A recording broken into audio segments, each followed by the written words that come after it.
नमस्कार साथियों, स्वागत है आप सभी का हमारे यूट्यूब चैनल में। दोस्तों, मध्य प्रदेश के कई सारे युवा छात्र अभी ऐसा कहने लगे हैं हमको।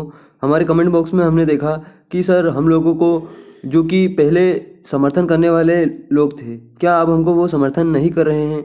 दोस्तों देखिए, आप लोगों को एक बात मैं बता दूं, वर्ग 3 का दर्द केवल वही इंसान जान सकता है जिसने वर्ग 3 की परीक्षा दी है और वर्ग 3 की परीक्षा में वह क्वालिफाइड हुआ है और उस युवा को यह उम्मीद रहती है कि उसका वर्ग 3 में सिलेक्शन होगा, क्योंकि पिछली भर्तियां ऐसी रही जिनमें कई सारे युवा ऐसे हैं जिनको केवल क्वालिफाइड होने पर भी नियुक्ति मिल चुकी है। आप लोग कई सारी सरकारी स्कूलों में शिक्षकों को देख सकते हैं जो केवल वर्ग 3 में क्वालिफाइड हैं, लेकिन अब तो हमारे साथ कई अभ्यर्थी ऐसे हैं जिनके वर्ग 3 में काफ़ी अच्छे अंक हैं, लेकिन फिर भी उनको नियुक्ति नहीं मिल पाएगी। दोस्तों, अभी सरकार ने यहाँ पर बताया कि शहरी क्षेत्र के 20,000 अतिशय शिक्षकों का युक्तिकरण किया जाएगा। दोस्तों, शहरी क्षेत्र के शिक्षकों का युक्तिकरण करने से क्या मतलब है? सरकार को करना चाहिए तो नियुक्तिकरण करना चाहिए। अगर नए शिक्षकों का नियुक्तिकरण किया जाएगा तो काम की बात होगी। अभी सरकार ने एक और यहाँ पर डीपीआई ने एक और विज्ञप्ति जारी की और उसमें बताया कि 5 साल की आयु में आपको लगभग छूट देने की कहीं बात की गई थी। लेकिन दोस्तों, ये आयु में छूट देना, ऐसे छोटी छोटी मांगों को पूरी करने से क्या मतलब मिलेगा? मेन मुद्दा तो केवल है जॉब का। यहाँ पर हमको पदों की संख्या मिले, यहाँ पर हमको कम से कम 51,000 पद मिले, ये हमारा मुख्य मांग है। लेकिन दोस्तों, छोटी छोटी चीज़ों के ऊपर डीपीआई यहाँ पर नोटिफिकेशन जारी किया करता है। इससे मिलने वाला क्या है? अब हम दोस्तों वर्ग 3 का आंदोलन तो करेंगे और इस बार का आंदोलन ऐसा होगा जो कि पूरे मध्य प्रदेश को यहाँ पर ये बता देगा कि वर्ग 3 वाले जो युवा है उनकी एकता अभी टूटी नहीं है। इसके लिए युवाओं को की एकता को हमको जोड़ने के लिए इंदौर संभाग से हम लोग यहाँ पर नेतृत्व करेंगे। दोस्तों, शक्ति भाई को आप लोग अच्छे से जानते होंगे और भोपाल में परसों के दिन हमने जो प्रोटेस्ट किया था, उस प्रोटेस्ट में शक्ति भाई और राधे सर और हमारे मध्य प्रदेश के 20 से अधिक जिलों से आए युवा अभ्यर्थी जिन्होंने उसमें काफ़ी अच्छा योगदान दिया था, वे सभी लोग शामिल थे। लेकिन दोस्तों, अभी हम पहले चरण में इंदौर संभाग के जितने भी ज़िले हैं उन सभी ज़िलों के लिए यहाँ पर अभ्यर्थियों से एक बात कहना चाहते हैं कि आप लोगों की मीटिंग रखी जाएगी जिसमें कि आप वर्ग 3 वालों का नेतृत्व करने वाले शक्ति भाई और मैं भी रहूँगा, जिसमें हम लोग आप सभी लोगों को मार्गदर्शन करेंगे और बताएंगे कि वर्ग 3 में आगे की प्रक्रिया किस तरह से होगी।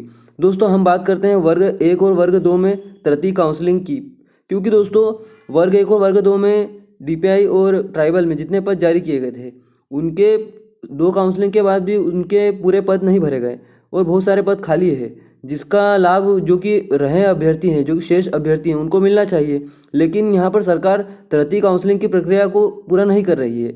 सरकार को इसमें क्या दिक्कत है? सरकार छोटी छोटी चीज़ों के लिए नोटिफिकेशन जारी करती है, लेकिन जो मेन मुद्दे होते हैं काउंसलिंग की प्रक्रिया को ज़्यादा से ज़्यादा किया जाए ताकि जितने भी पद जारी किए हैं उन सभी पदों को पूरा किया जा सके।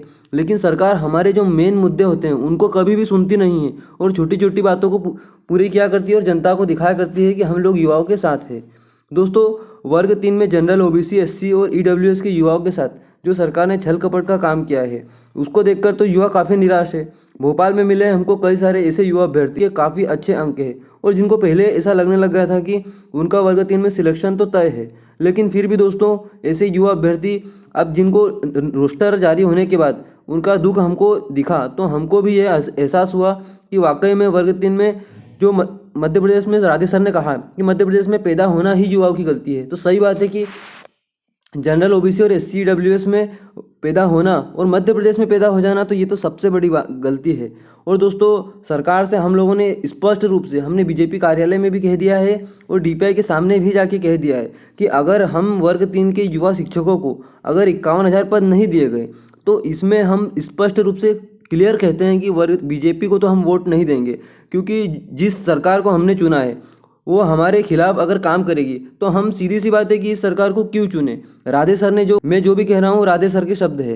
राधे सर ने स्पष्ट, अगर बीजेपी की सरकार अगर हम लोगों के समर्थन में है तो हम बीजेपी को पूर्ण समर्थन करेंगे, अन्यथा हम लोग इसको समर्थन बिल्कुल नहीं करेंगे।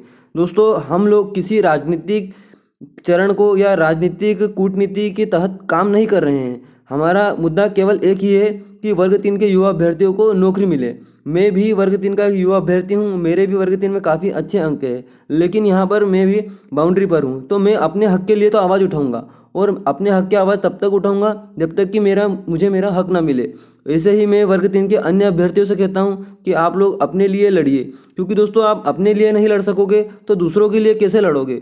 दोस्तों आज मौका है आपके पास, भविष्य में ऐसा बार बार मौका नहीं मिलेगा। आशा करता हूँ आप लोगों को मेरी बात समझ आई होगी।